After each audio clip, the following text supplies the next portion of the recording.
Welcome to Intimate Conversations with Francis O'Brien, healing one heart at a time. Beautiful Sunday. As always, you guys know I'm always really at my happiest on Sundays because I come from church and your spiritual energy is revitalized, it's given a boost, and you're happy, and you're given motivation for the week, for the day, for the hour, whatever it is. We're all specific with the things that we want every time we go to church. And I can see that wearing this white top is going to create a bit of a whitewash per se. So I do apologize.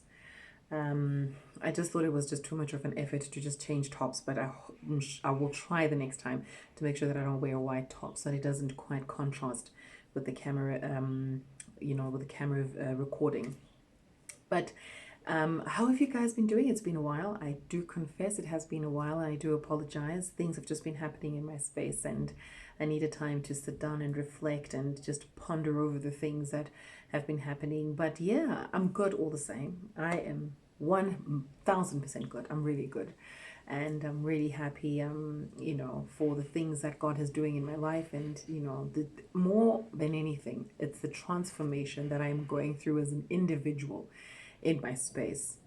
So that's what I'm grateful for, and I'm cognizant because I compare where I've been to where I'm at now, and the person that I was then to the person that I am now. And it's just a beautiful journey. It's a beautiful, beautiful transition. So this is I think this is going to be one of my shortest videos. This time I promise you I'm telling the truth. Because I know sometimes I'm like, I hope it's not long enough. And then I record, and before you know it, it's like, boom, 1 hour. But I do believe that this one's going to be really one of the shortest videos. And there's definitely going to be a part 2 because there's very important information in relation to today's topic. So that I haven't covered. So I'm going to mention 6 pointers today. And then in a subsequent video, there'll be other points that I need to add, which are very important.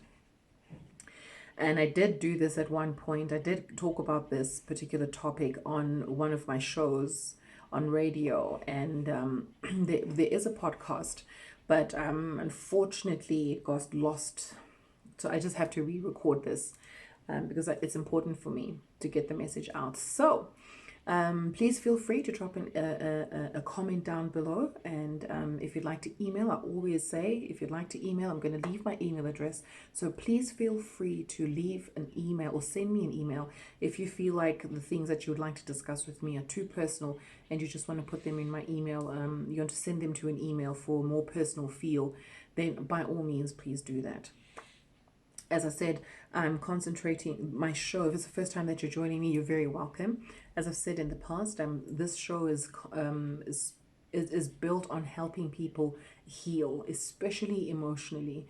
And if they can heal in other areas of their life, then to God be the glory. But my ultimate purpose is for people to heal, particularly in the area around relationships. It could be relationships with partners, it could be relationships in the family, or it could be friendship relationships. My aim or my purpose for this is just for God to use me as his tool, his vessel, to spread the message of healing and of hope. So without further ado, let's get into today's topic. As usual, I always glance to the left. My left, your right. So I'm going to glance to the message on the left and on my notes rather. This time I don't have my book. So this message or this topic today is called Bad Habits of a Woman in Love. I'll repeat, bad habits of a woman in love. Now, before you think, oh my goodness, like, why is it always the women? Like, why is it always our fault and stuff like that? No. Because I'm a woman, I will identify our mistakes and I will identify some of the flaws that we have that we can change and that we can control.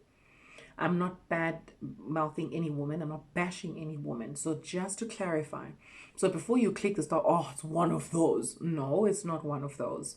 And I promise you, I will not ever, in any instance or in any video, ever bash any woman, especially as a woman. Hello, I'm not better than anybody. I've also had my fair share of mistakes, so I cannot judge another woman, for the mistakes that she's made.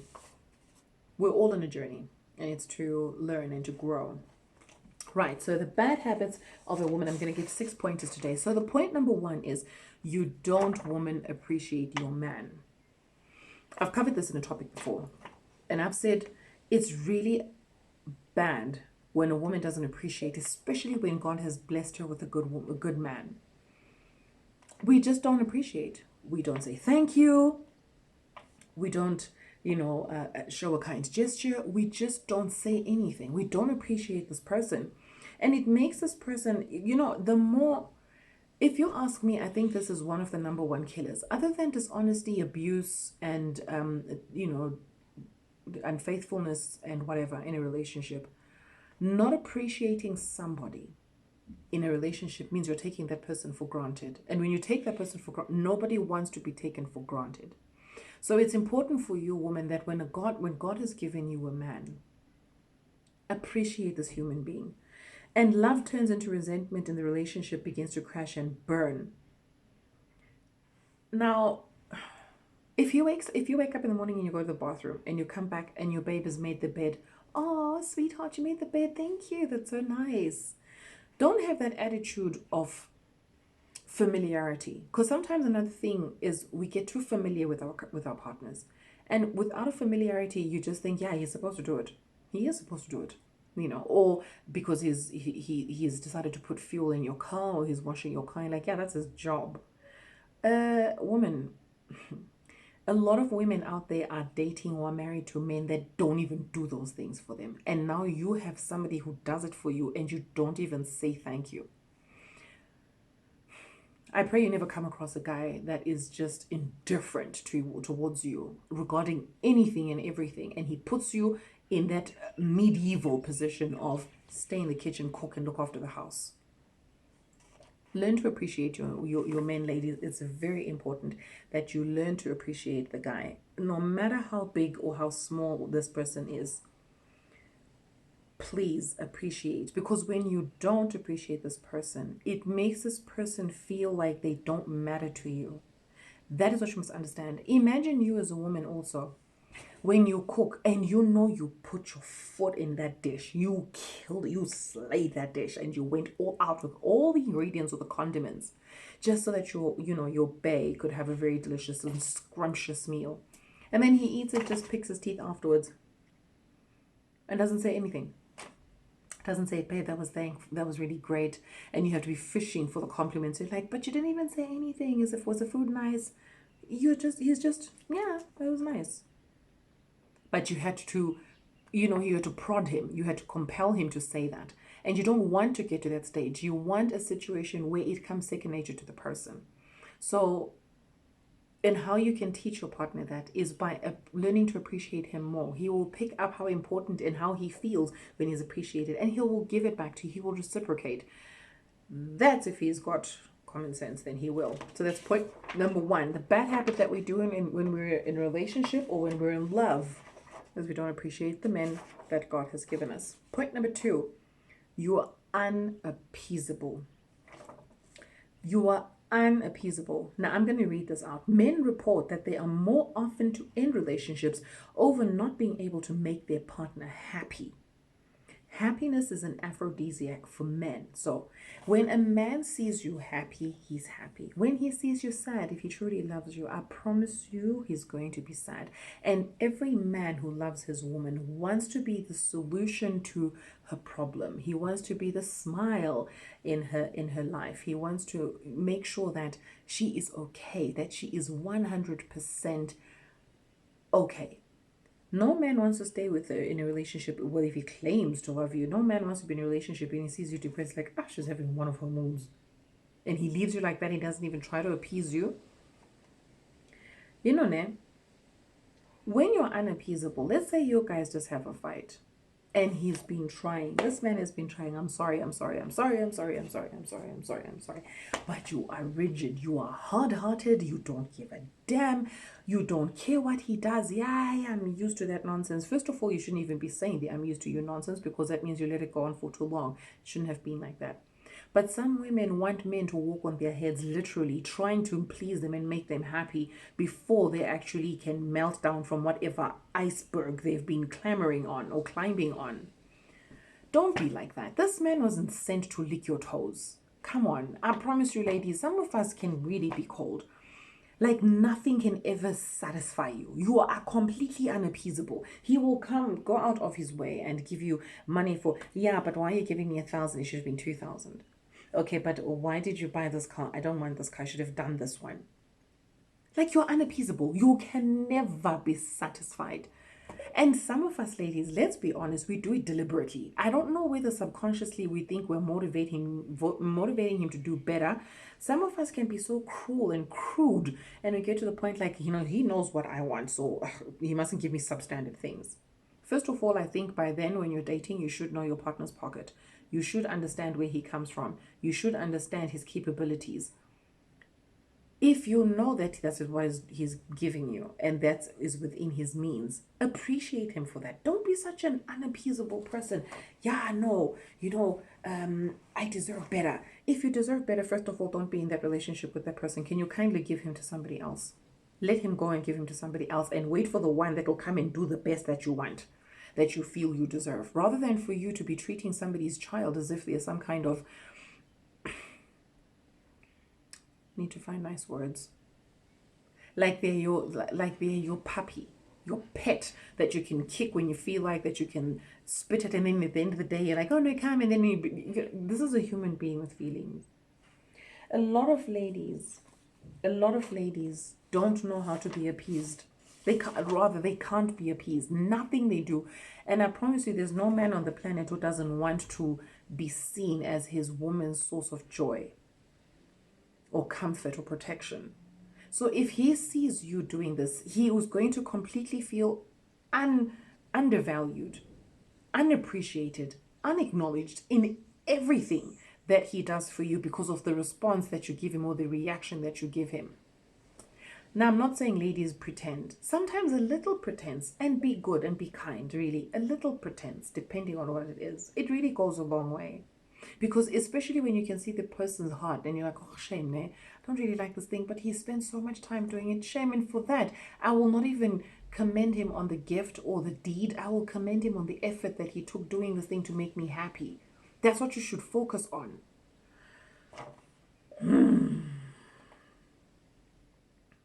If you are not happy, ladies, and he loves you, like I said earlier on, he is not happy. Sometimes it's also in the way we deliver the message of us not being happy with what the person has done.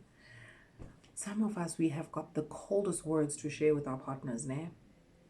Like the coldest, most insensitive words, and you wonder, why did you say that after some time? You know what I mean? So you're unappeasable. That's a bad habit that we do when we're in love. Point number 3, you are bossy. This is so synonymous with a lot of women that are in high profile positions because they don't know how to differentiate home and work. Ladies, it's a big difference. That's why it's called work and it's called home. So what you do at work is at work. What you do at home is at home. We have a tendency to really get the lines crossed. And you are this high profile individual or high net worth person in your office and you're used to dishing out instructions. I want this done by this time. I want this done. When you get home, he was supposed to have either picked up the kids from school. Obviously, that's an important thing. Let me talk about either house chores or a responsibility that he was supposed to do, either take out the trash or maybe service the car and stuff like that. Then you get home and you're like, oh yeah, by the way, babe, by the time it's 6 p.m. I need you to be here because I need us to go to one place. You're giving him an instruction, and it's in a bossy way. Or another simplistic example is, I need you to be done mowing by 6 o'clock, mowing the lawn. Or, I don't have time to talk to you right now. Can you please leave my presence? I mean, I know women who do that. I really know. You cannot talk to your partner like that. That's completely disrespectful. Change the way you talk to your partner. Instead of talking like that, just say, baby, if you don't mind, could you please give me a few minutes? I just need to collect myself because I don't want us to say things that we will probably regret. Just give me space if you don't mind, and I promise I will come back to you. Not to tell a person like he's a boy for you to instruct him or order him out of your house or out of your room for that matter. You cannot be bossy. That man that is in your life is not your child. You cannot talk to him like that. Women, if you've never been told, I will tell you, it's not okay to talk to a man like that. You must accord a man his respect. You must accord a man his position. Respect his position and as head of the house. Respect that man as the general overseer of the well-being of every family member in the family that you both have created.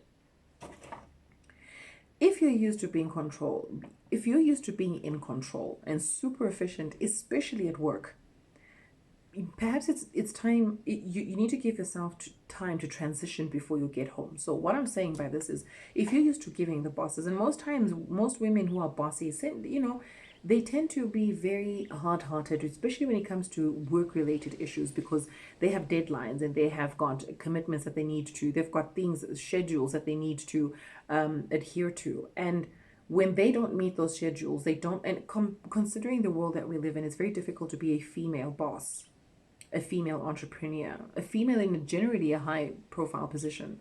So transitioning from that position to being a submissive wife when you get home can be quite challenging. So my suggestion is, when you knock off from work, take a detour drive, go to a shop, maybe get a book, get a cup of coffee on your way back home, stop somewhere at a park, just breathe and relax and tell yourself, no, I'm going home.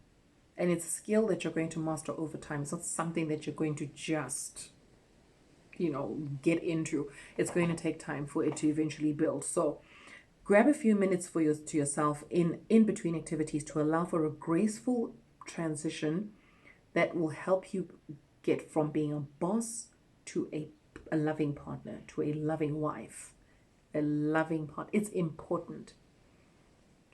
A lot of women are used to controlling men, and they don't see that they're controlling. And even when the man tells you, you don't put it into perspective, and I'll tell you why. It's because when you're at the office and you're being this bossy person, no one would dare open their mouth and tell you you're being this.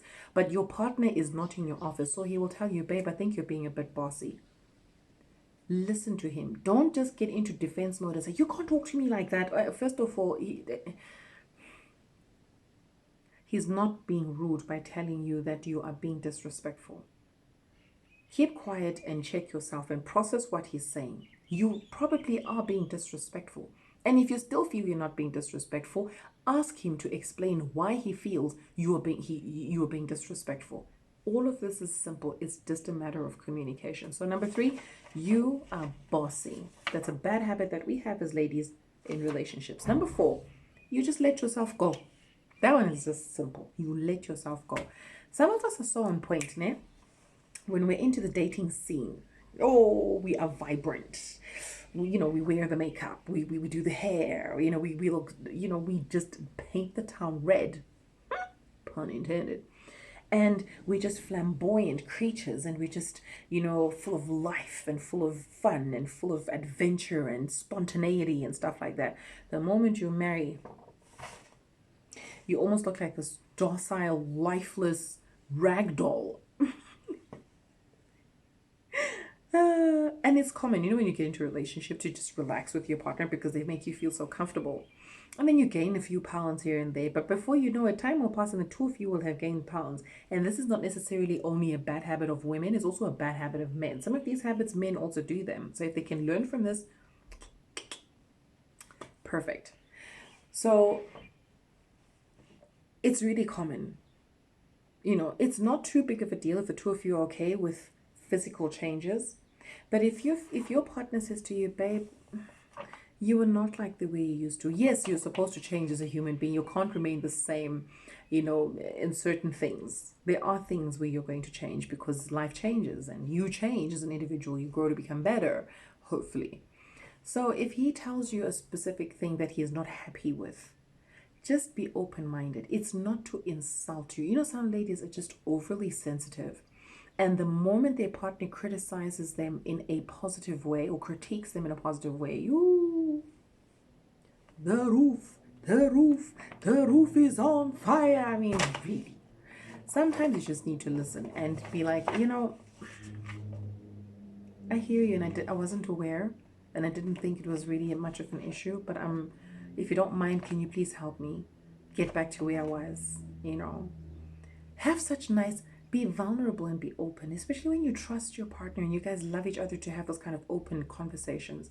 Tell your partner, I wasn't really aware. Just help me get back to that person. And truth be told, and also admit it. Sometimes we don't admit it. Admit that you've let yourself go. Admit and say, hey, yeah, no, I won't lie, babe. I'm not the same person that I was before. Like, I've really just relaxed and I don't know why. And if you don't mind, we can, work together and just become this dynamic duo.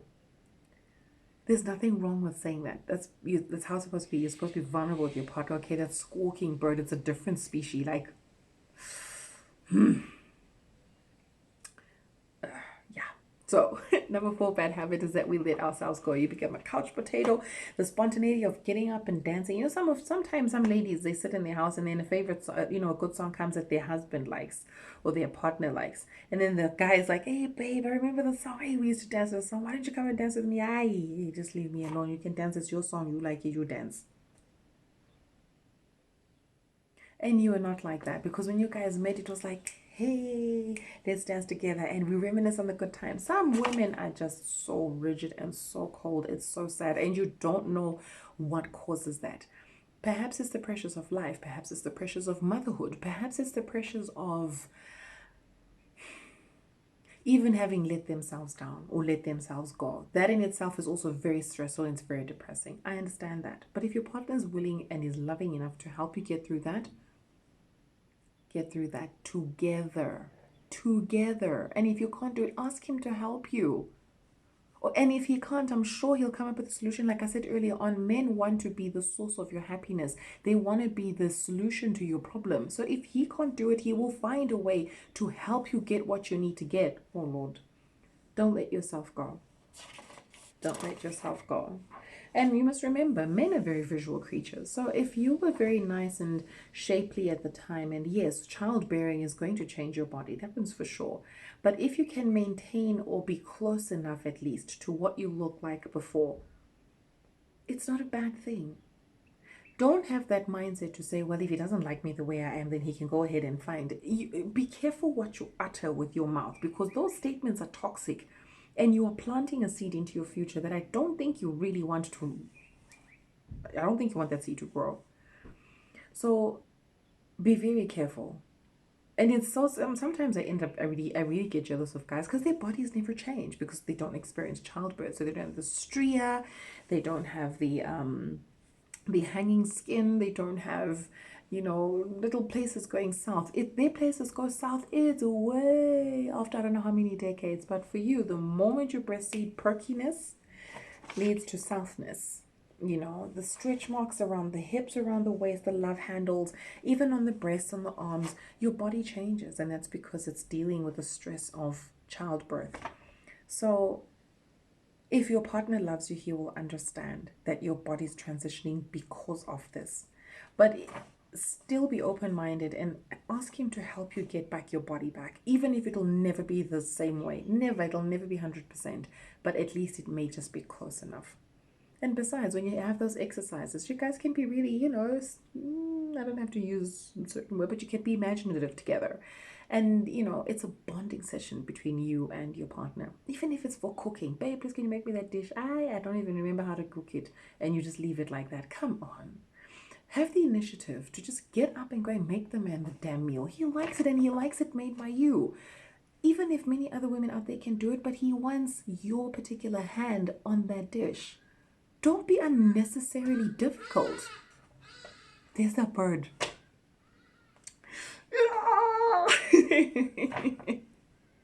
I felt like a Super Saiyan there from Dragon Ball Z. Who is it? Goku.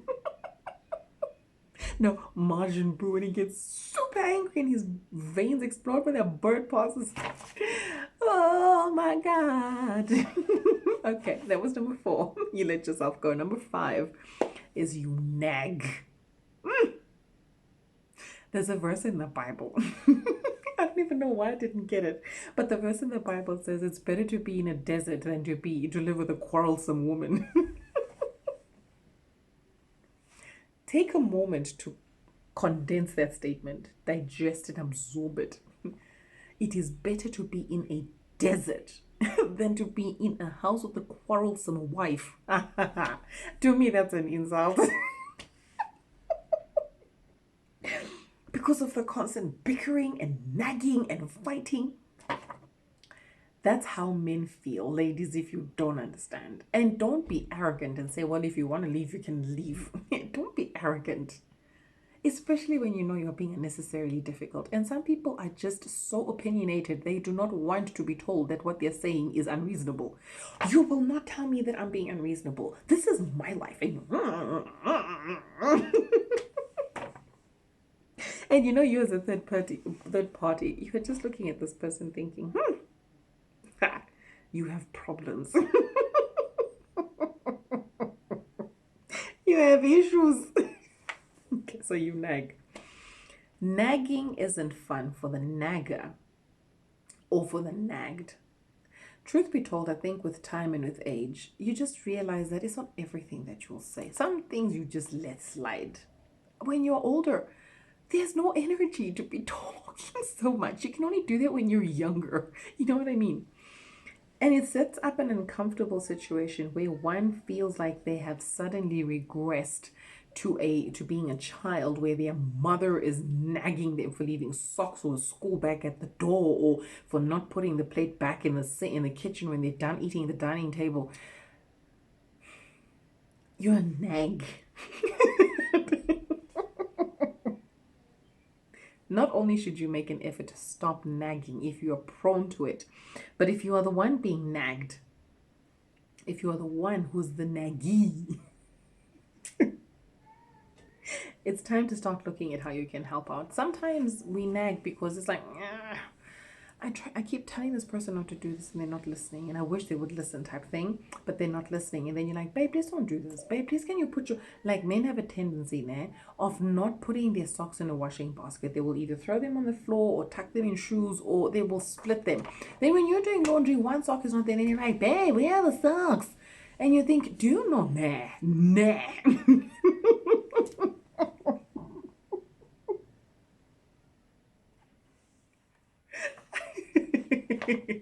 And you're like, one more time with them socks. One more time with them socks, I swear.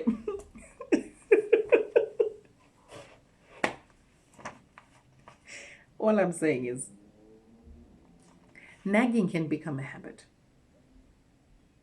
It can really become a habit between a couple. That bickering for me drives me crazy. I don't think I would want to be told the same thing over and over again. And sometimes I promise you, you're not even aware that this person has always been saying the same thing over and over again until something drastic happens. Let's be honest, we're human beings. It takes a person to eventually tell you, are you aware that I always say this to you? And it's becoming a frustration for me to always tell you the same thing over and over again. So when your partner nags, please listen to them and find out what it is that this person's nagging about, and try to make a conscious effort to change what this person is perpetually nagging about. It's just annoying to hear that wah sound, because you're going to turn into Charlie Brown, and it's not nice because the nagger sees you taking a disinterest to what they're nagging about, and it becomes a pain and a frustration, and that can catapult or snowball into a full-blown argument because you're not listening to what this person is saying. So the bad habit that we do when we're in love as women is we nag. No, ladies, we nag. Yeah, no, but you're not supposed to do this. You're supposed to do this. Yeah, but you're supposed to come pick me up at the time, and you never come pick me up, and I don't want you to do it. And then when the guy picks you up and he's late and he apologizes, he's like, yeah, still. And you keep running on and going on and on and on and on about how he never did what he was supposed to do when he said he was going to do it, or when you both agreed he was going to do it. And you won't let it go. And being a nagger leads you to being an unappeasable person, because you cannot be appeased because of your constant, perpetual nagging. That was number 5. Number 6, you discount mutual friend time. And this was a message also as well that I heard in church. I think it was not too long ago, that a great relationship between you and your partner requires hobbies, outside interests, little, what can I call them? Yeah, hobbies. I'll just leave it at hobbies. And even strong friendships. So a great relationship with you and your partner is going to require all of that, because that makes you who you are. So your hobbies make you who you are, your interests make you who you are, your passions make you who you are, your friendships with people outside make you who you are. And if you're struggling to keep your spark alive, and let me tell you why you're struggling to keep your spark alive, it's because you guys are constantly in each other's faces. You're constantly doing everything together. I mean, sometimes you just need to do some things by yourself. You know, you need to do some things by yourself. I had a very silly thought. Very silly thought. And maintaining your friendship and your friendships with people outside, and allowing your partner to maintain their friendship, it provides an air to it provides an environment that a relationship requires to thrive in. You cannot be together all the time. You know, sometimes your partner can work on your last nerve just with their very presence. And you're like, you know, I really don't want to see you. Not that you would say it to the person, but if you're saying it in a joking way, you're like, you know what, I need time away from you. Like, I'm getting tired of you. And then you call your girlfriend like, hey, girl, what's up? Let's go and have a drink, that kind of thing. But when you're always together and you're always doing stuff together, you know, before you met this man, before you met this woman, there were things that you were doing on your own, and you derived so much pleasure doing those things on your own. That doesn't mean you can't create hobbies that you can do together with your partner. No, but there must be hobbies that you do with other people. Your partner can't be good at everything. If you have a hobby of cycling, your partner might not like cycling. They may like walking, or they may like painting, or they may like paintballing. Your friends have got a specific gift of blessings, or a specific set of skills that they are very good at, that your partners are going to be good at, and that's what you like doing with your friend. There's nothing wrong with that.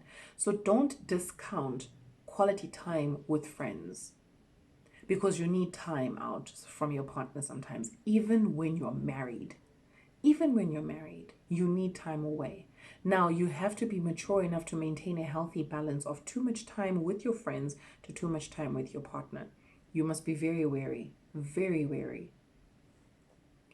Find the balance between the two. You definitely need time away. You need time with your friends. Sometimes, even if it's not time with your friends, you just need time out for yourself. So take a walk to the park, take a book, go for your own picnic, a solo picnic, which I'm intending on doing soon. And I think if I do it, I promise you I'll post pictures.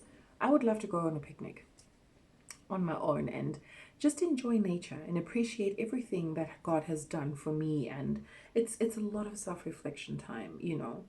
Sometimes we've got really nice friends that have got really crazy wild jokes, and just to spend time with them, laughing your head off, just to have fun.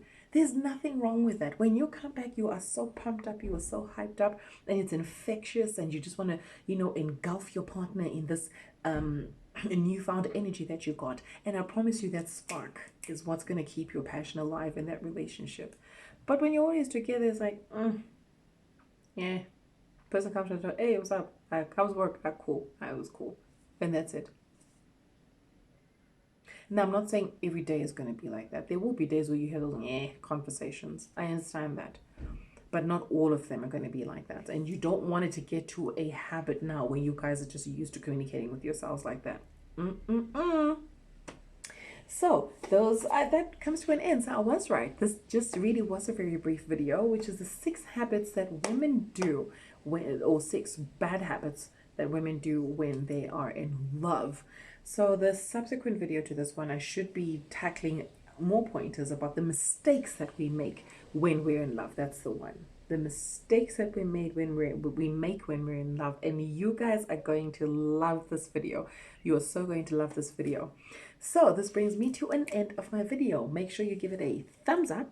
Make sure that you like, comment, share, and subscribe. It's very important. Make sure that you leave a comment in the comment section below. Make sure that you send me an email. I'm going to drop my email address. Thank you so much for watching this video with me. The birds were kind, I think.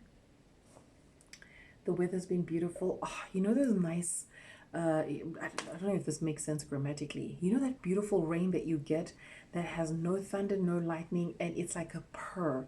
it just lulls you into a very deep sleep. We've been having those lately, and I promise you, oh, for the single ladies, when you want to cuddle up to somebody and you're like, oh, it feels so nice because you're going into La La Land, yeah, with the rain gently falling, but whatever. That's just me being silly. But it's actually a nice thought, come to think of it. It really is a nice thought to cuddle up to somebody that you love, you know, and just appreciate each other, more importantly. So it's a wrap. It's a wrap. It's a wrap. It's a wrap. Thank you so much for watching this video. I cannot say thank you enough. Don't forget to share this because I know that there's a lot of people that will benefit from some of these videos, or from most of these videos that I've sent, because these are things that I've also done. I have nagged, believe it or not. At some point I've become difficult to the point of being unappeasable. That one I completely get. There's a few things that I've also done as a human being, and sometimes I've also gotten to a point where I don't appreciate my partner. One thing I want to give you as a piece of advice before I leave is, everything you go through is to make you a better person, if you're willing to be a better person. Every relationship we come across until we meet the one is a lesson that is finessing you for the final bus stop. So don't be too hard on yourself when you go through some of these things. They're important and it's for your benefit. It's truly, truly, truly, truly for your benefit, because it's going to refine you into a very good woman, into the best man or the best version that you could possibly be. So when you get into a relationship, you're like, there is nothing I have not seen. And I am just grateful that everything I've passed through has made me the woman and the man that I am, because I know that I have extensive experience in whatever it is that you may have gone through. So don't be hard on yourself. We all have to go through those things. We all have to go. And as a Christian, you will understand that in all those things that we go through, we're never alone. God is with us. God is definitely with us. So I bring these things to light to bring an awareness of the mistakes and the things that we do that we shouldn't be doing, so that we can be aware of them and change and become better people. Or, like I always say, become a better version of ourselves.